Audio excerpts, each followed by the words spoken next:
Hello everyone.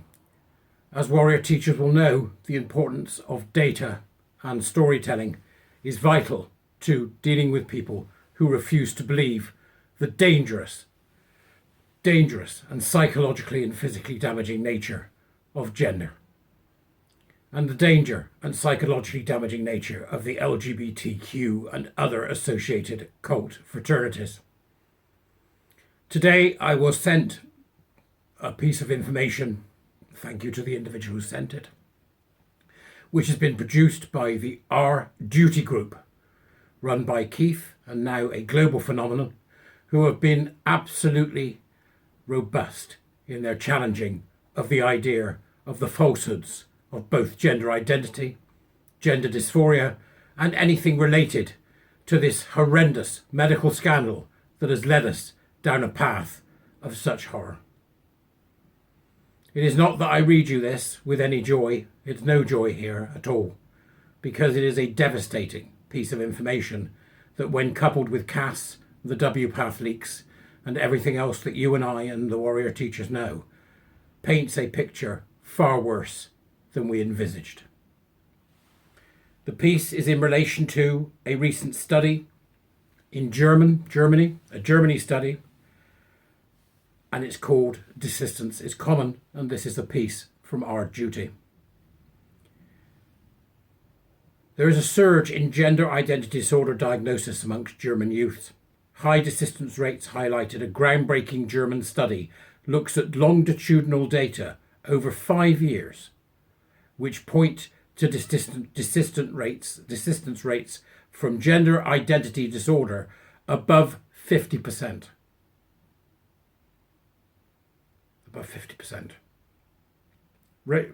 Ranging from 72.7% in 15 to 19-year-old females to 50.3% in 20 to 24-year-old males. Those figures, as you can see, are startling. All the links required for this are in the information below this video or on my Substack, including the original German language version if anybody wishes to read it in that language. Our Duty then gives us a synopsis. In recent years, there has been a significant rise in the focus on gender identity disorders, particularly among adolescents.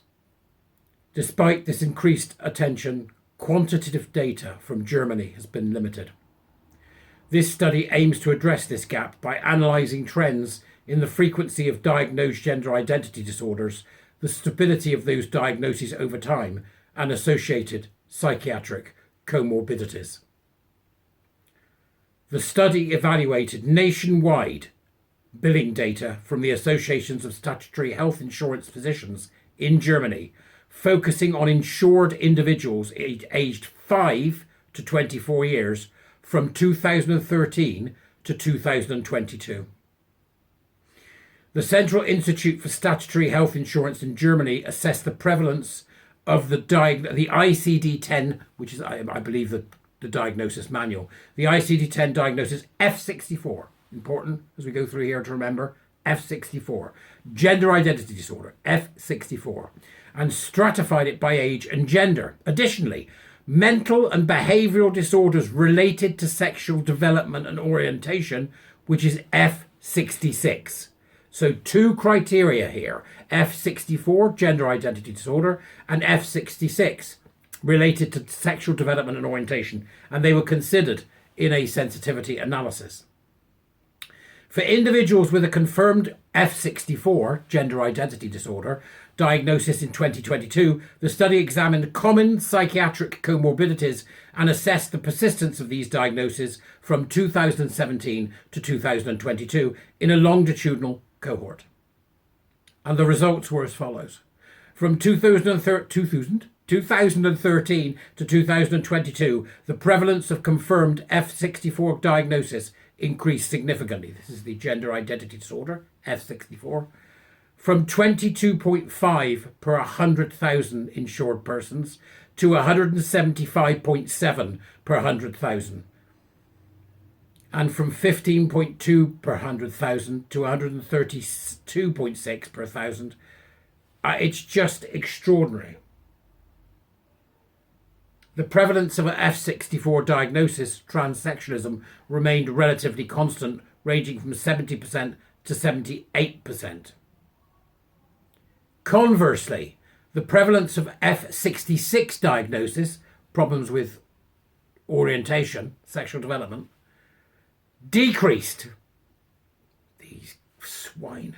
Decreased from 216.7 per 100,000 to 73.7 per 100,000, and from 37 per 100,000 to 19.4.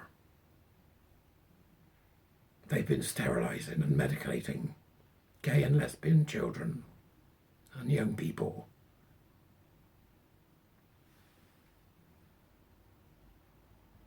Anyway, the highest prevalence of F64 diagnosis in 2022 was among 15 to 19-year-old females.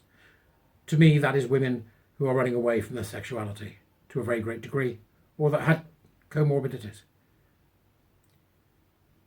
That reaching 452.6 per 100,000. F66 diagnosis were also most prevalent in this group at 191.5 per 100,000. This is people who had problems with their sexuality that was so bad it was seen as something in need of diagnosis. This is not just people. So it isn't that there were 162.1% people who were lesbian. It's that 161% had issues with their sexuality that had a diagnosis. What the rest of them were, God only knows. This is horrific. This is horrific. In 2022, 72.4% of individuals diagnosed with F64 had at least one other psychiatric condition. Again, gender identity disorder, plus the common morbidities of depressive disorders, 49% in males, 57% in females, anxiety disorders, emotionally unstable personality disorders of the borderline type, ADHD and PTSD. In the longitudinal cohort, the study found a high rate of desistance, with 63.6%, not maintaining a confirmed diagnosis after 5 years. Desistance rate were above 50% across all age groups, ranging from 72.7% in 15 to 19-year-old females to 50.3% in 20 to 24-year-old males. The study highlights an 8-fold increase in diagnosis of gender identity disorder over a decade among German youth. Comparatively, a US study reported a 2.8-fold increase in gender dysphoria diagnosis from 2017 to 2021, while an international registry showed an increase from 47 per 100,000 to 479 per 100,000 among 16-year-olds. The gender distribution and age peaks, the sex distribution and age peaks observed in the study align with international findings.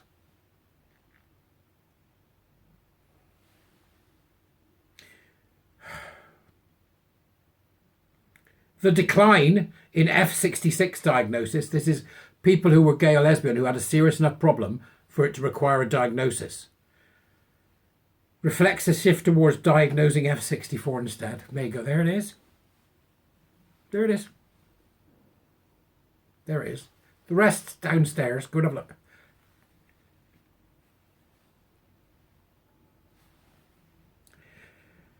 The study's strengths include the comprehensive survey of outpatient billing data and a long observation period, with sensitivity analysis confirming the robustness of the F46 diagnosis trends. Limitations include minor imprecision in gender information and the inability to verify the clinical validity of coded diagnoses. The high desistance rate observed with 63.6% of individuals not maintaining their F64 diagnosis after 5 years.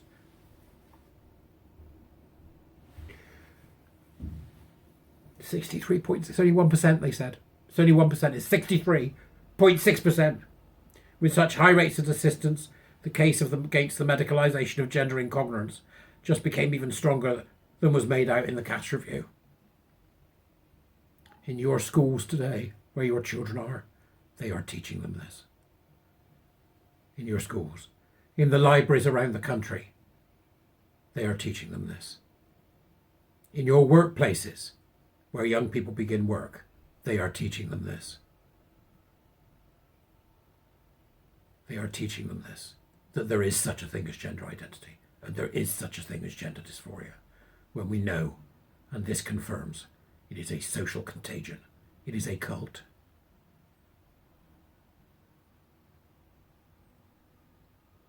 Speak up. Say something. Do it now. Get it on social media.